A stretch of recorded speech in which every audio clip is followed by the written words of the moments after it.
Well, legal analysts say the investigation into Donald Trump's handling of confidential documents may take as long as 2 years. A judge has approved the former US president's request to appoint an independent special master to stop authorities going through his personal documents. Joining me live is former White House Chief of Staff and Senior Fellow at the US Studies Centre, Mick Mulvaney. Thanks so much for your time, as always. A special master, well, what's that going to do?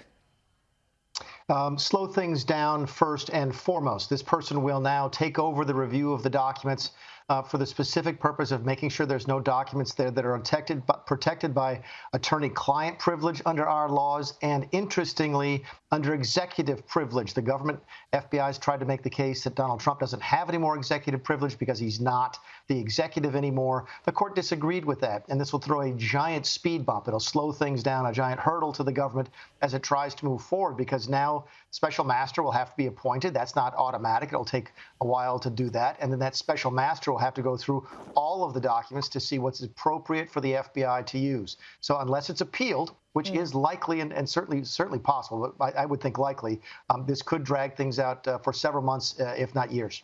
We haven't spoken to you since we saw that speech from Joe Biden, essentially saying that Trump supporters were extremists. He described them as MAGA Republicans. What did you make of that as a political strategy, I guess, from Joe Biden? And what has been the reaction from fellow Americans? Yeah, from a strategy standpoint, it actually makes a lot of sense in a sad kind of way. We're coming into the last 6 weeks before our midterm elections. Of course, as you and I have talked about before, we don't have compulsory voting here. So both parties are now trying to make sure that their base, their really hardcore Democrat and hardcore Republican voters, show up. So the kind of speech that President Biden gave last week is designed specifically to get the really hardcore left-wing liberal voters out. So in that sense, I think it was probably a smart idea politically.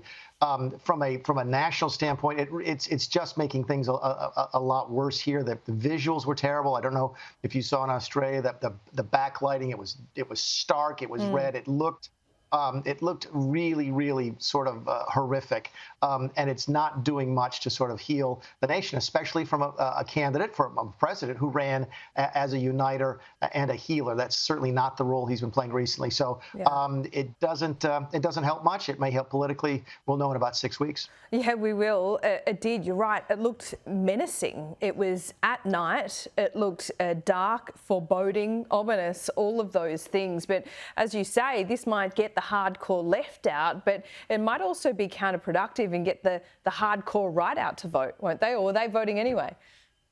Yeah, and that's sort of the way it works in our system. Donald Trump got really, really hardcore right-wingers to show up. He also got a lot of hardcore left-wingers to show up. So that's always the calculus that you play. There was a reason he was in Pennsylvania. It's a swing state. The control of our Senate will turn in large part on Pennsylvania and a small handful of other states. So he was there to try and boost the Democrat turnout in that state. So there's a method to the madness. My guess is he'll be in Pennsylvania again. He'll be in Ohio. He'll be in Arizona, he'll be in Nevada, those very, very close states over the course of the next 6 weeks. Yeah, indeed. Now, I thought there was going to be some kind of fire and brimstone response from Donald Trump to Joe Biden's speech. Now, we saw a reaction, didn't we? But it was quite a low-key one for Donald Trump. Yeah, it was very interesting when I saw that. President Trump did a rally on Saturday night. He certainly called out President Biden and so forth. But you're right. For him, it was a little bit more subdued. Now, that's relatively speaking, because subdued for Donald Trump is aggressive for you and me. But yeah, it was interesting to see. And I'm wondering if he's changing gears a little bit. The dynamic here, Laura, the last 6 weeks has been that even with the President Trump doing a little bit better politically because of the FBI raid and the pushback publicly against some aspects of that raid, the Republicans generally have been doing poorer. Gas prices are down a little bit from their highs. President Biden's approval rating is up a little bit. So the general consensus now is that the Democrats are having a little bit of momentum as we go into the end of the race. And the question, I suppose, that's being asked is, was Donald Trump partially responsible for that? And has he decided to sort of dial things back as we go into the midterms so that if the Republicans don't do well, he doesn't get blamed? Yeah, I mean, there still seems to be a split between what you've described in the past as normal Republicans and kind of Trump Republicans. How is that all working in the lead up to the midterms? Yeah, it's interesting. Every candidate has to, and this goes for both parties, when you have especially difficult primaries where Democrats fight Democrats and Republicans fight Republicans, and then we go into the general election, can the nominee of each party sort of bring the party back together so that they're not going into the general election with a frayed base? We're seeing some of that. For example, in Pennsylvania, the candidate there has had a difficult time recovering from a very damaging primary.